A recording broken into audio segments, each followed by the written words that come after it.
Assalamualaikum warahmatullahi wabarakatuh. Batur sedulur sekampung, ketemu lagi bersama Tacing TV. Kali ini Tacing TV akan membahas tentang Kanjeng Ratu Kidul. Siapakah beliau? Siapakah tokoh ini? Fiktif ataukah nyata?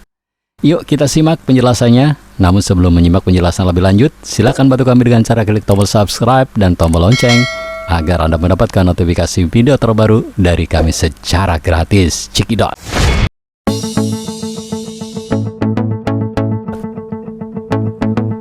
Batur sedulur sekampung, Kanjeng Ratu Kidul adalah tokoh legenda yang sangat populer di kalangan masyarakat Pulau Jawa dan Bali. Sosok ini secara umum sering disamakan dengan Nyi Roro Kidul, meskipun sebenarnya dia berdua sangatlah berbeda. Kanjeng Ratu Kidul adalah roh suci yang mempunyai sifat mulia dan baik hati.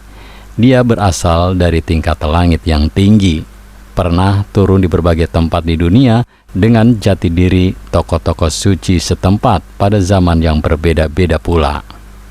Pada umumnya dia menampakkan diri hanya untuk memberi isyarat atau peringatan akan datangnya sesuatu kejadian penting. Dalam mitologi Jawa, Kanjeng Ratu Kidul merupakan ciptaan dari Dewa Kaping Telu.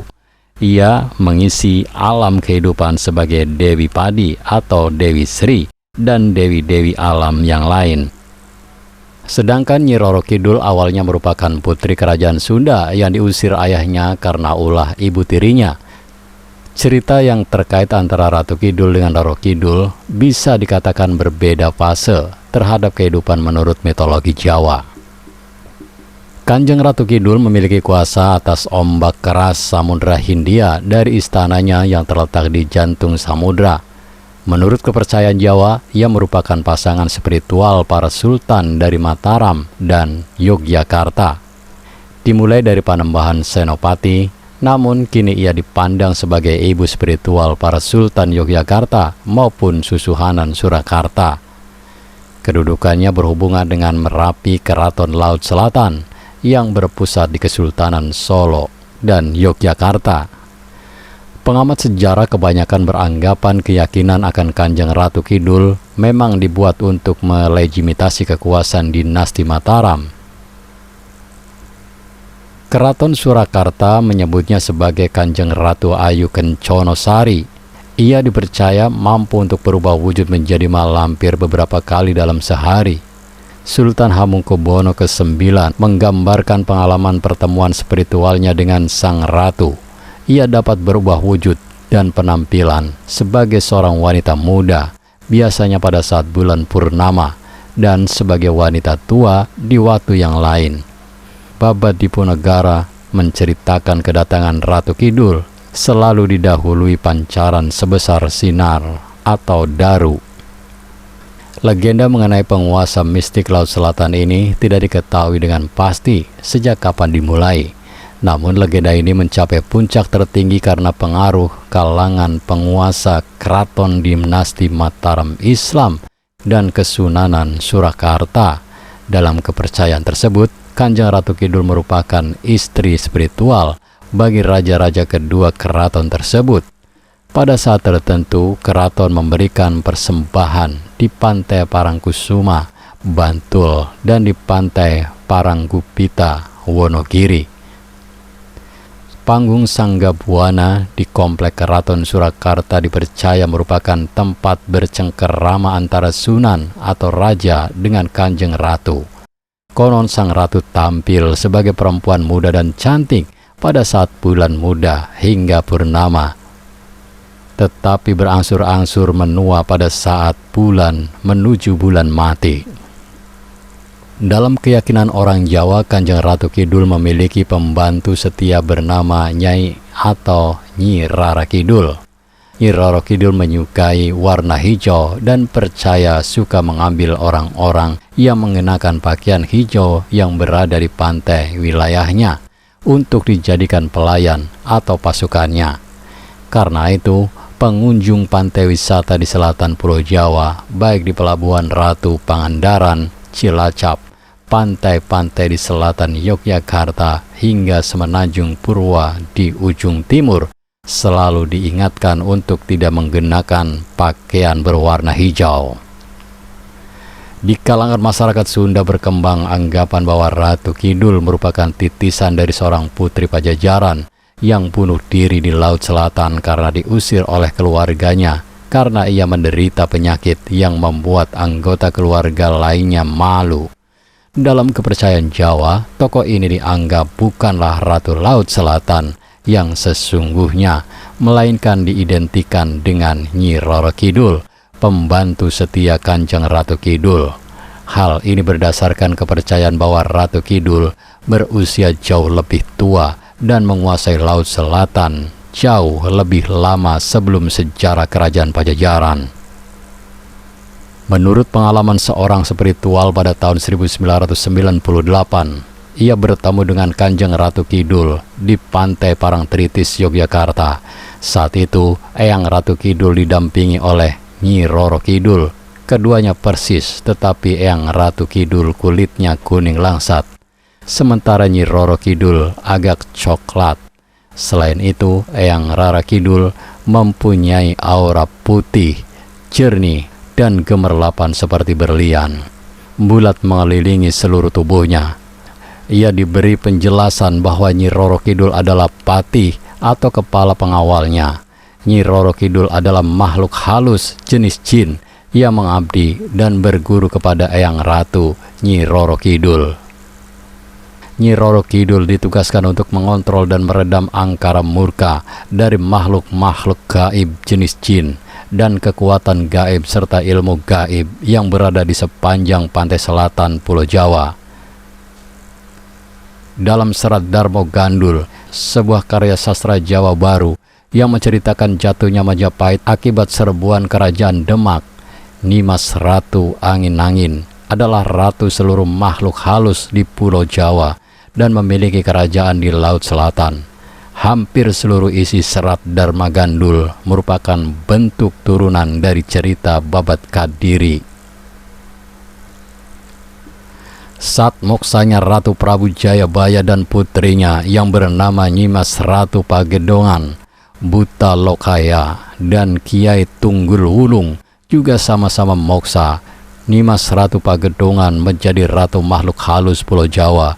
Kotanya berada di Laut Selatan, serta dijuluki Nimas Ratu Angin-Angin. Seluruh makhluk halus yang ada di lautan, daratan, serta kanan kirinya tanah Jawa, semuanya sama-sama takluk kepada Nimas Ratu Angin-Angin. Serat Centini juga menyebut nama Ratu Angin-Angin sebagai pemilik istana di Laut Selatan. Buaya putih penjelmaan Prabu Dewata Cengkar, Raja Medang Kamulan, sebelum kedatangan Aji Saka adalah musuhnya.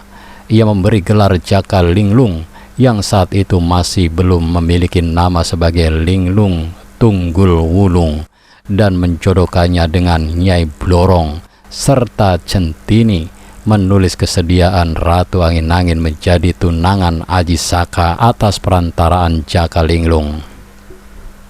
Sebuah cerita rakyat dari Jawa Barat menceritakan seorang penerawang pria bernama Ajar Cemara Tunggal dari Gunung Kombang di Kerajaan Pajajaran. Sebenarnya ia adalah seorang wanita cantik, bibi buyut dari Raden Jakasuru. Ia mengubah dirinya menjadi dukun dan memberitahu Raden Jakasuru untuk menuju timur Pulau Jawa dan mendirikan kerajaan di lokasi sebuah pohon manja yang hanya memiliki buah satu butir. Karena buah manja rasanya pahit, kerajaan yang didirikannya bernama Majapahit. Cemara Tunggal berjanji akan menikahi pendiri Majapahit dan setiap penerus dari garis keturunan yang sulung untuk membantu mereka dalam setiap permasalahan. Roh Cemara Tunggul dianggap menjadi ratu lelembut dari selatan yang menguasai seluruh lelembut. Legenda Jawa dari abad ke-16 menyatakan Kanjeng Ratu Kidul sebagai pelindung dan pasangan spiritual para raja kerajaan Mataram.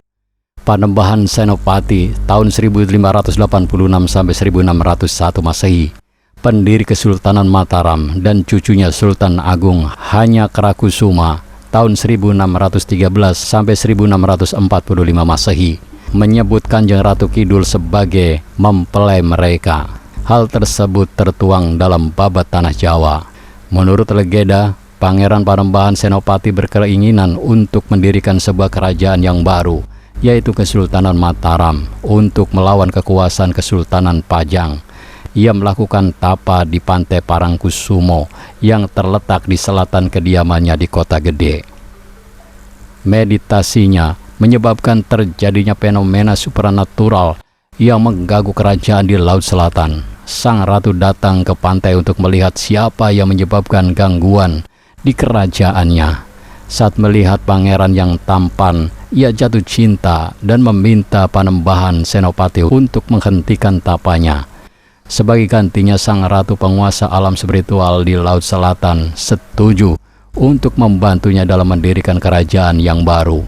Untuk menjadi pelindung spiritual kerajaan tersebut, sang ratu dilamar oleh Panembahan Senopati untuk menjadi pasangan spiritualnya serta semua penggantinya nanti, yaitu para Raja Mataram.